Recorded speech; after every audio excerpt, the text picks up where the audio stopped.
Cerita Luviana ini cerita ketidakadilan. Dan walaupun kelihatannya saya menyorot salah satu stasiun TV, maksudnya tidak demikian. Tapi kalau mereka salah ya apa boleh buat begitu.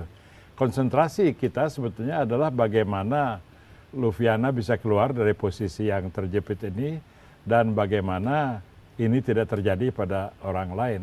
Salah satu titik harapan yang saya lihat adalah bahwa Anda mendapat dukungan dari banyak orang. Ini juga sampai ke saya karena saya mendengar dari banyak orang. Dan juga organisasi. Itu apa artinya untuk Luviana itu? Ya, buat saya ini sangat luar biasa.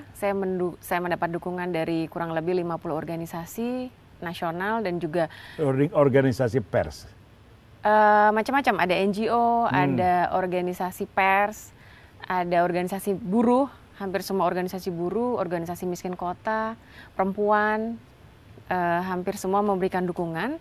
Awalnya karena ya saya dulu pernah di Jurnal Perempuan, pernah di KBR 68H, pernah juga dulu jadi volunteer di LBH Jogja. Jadi mungkin kawan-kawan ketika ini juga berkumpul, saya sangat apresiasi. Anda punya latar belakang civil society, apa itu bisa dikatakan untuk reporter atau karyawan televisi lain?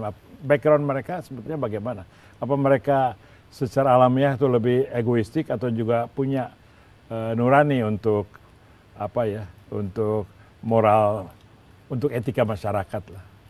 Ya, itu yang salah satu yang membuat saya dan kawan-kawan di AJI agak prihatin. Penelitian di AJI tahun 2012 itu menyebutkan jika dulu sebelum bekerja di pers industri, orang ini menjadi aktif di pers mahasiswa, kurang lebih gitu. Tapi sekarang sudah diganti dengan yang aktif di model. Oh, jadi sudah ada perubahan sosiologis ya? Sudah ada perubahan sosiologis. Yang lebih susah untuk menangkap isu-isu masyarakat.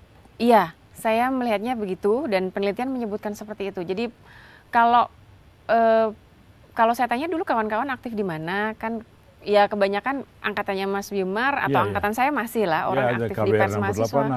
Iya, tapi sekarang lebih banyak aktif di dunia modeling atau apa yang memang pengen menjadi jurnalis televisi. Saya pikir filmnya Ucu Agustin bisa memberikan gambaran bagaimana banyak mahasiswa komunikasi kemudian pengen tampil di layar, kurang lebih seperti itu. Nah, saya pikir saya mengajak kawan-kawan untuk berorganisasi itu penting gitu. Untuk ketika sebelum menjadi wartawan atau setelah menjadi wartawan. Karena itu salah satu hal yang dulu dibunuh oleh Soeharto saya pikir dan sampai sekarang ini masih hinggap gitu di kelas menengah wartawan di Indonesia gitu. Jadi mengapa kalau tadi pertanyaannya mengapa kasus ini menjadi ramai, itu penilaian Mas Wimar, juga penilaian beberapa teman yang lain, karena awalnya karena saya sudah di AJI sejak tahun 98, dulu juga di Koalisi Perempuan Indonesia. Pada waktu AJI didirikan itu berarti ya? Iya. Terus kemudian kawan-kawan ini juga menangkap gelagat tidak baik karena yang dilawan ini adalah perusahaan besar yang punya jaringan politik, punya jaringan media yang kuat, makanya ini harus di backup karena bisa apa saja yang terjadi. Itu bagian dari oligarki politik dan bisnis ya. Iya. Tapi kalau dibiarkan lebih merajalela, jadi Anda menjadi korban tapi juga bisa menjadi martir juga karena membuat orang sadar akan kejadian-kejadian ini. Itu tadi bicara pencegahan organisasi dalam lingkungan stasiun. Kalau organisasi yang trans stasiun, yang di luar, ya sudah ada AJI, ada tidak yang membahas kasus-kasus seperti ini gitu? Yang keanggotanya melintasi batas stasiun. Kalau yang membahas sih relatif lumayan gitu, AJI konsentrasi sekali untuk hal ini. Tapi persoalannya tidak banyak wartawan yang mau menyelesaikan persoalannya di luar gitu. Dia hanya mau menyelesaikan persoalan di dalam. Karena masalah nafkah ya? Karena masalah nafkah, karena masalah melawan perusahaan besar. Bicara soal nafkah, kalau anggota redaksi itu gajinya jauh lebih besar dari wartawan? Atau Anda tidak tahu? Saya tahu. Oke, jauh lebih besar atau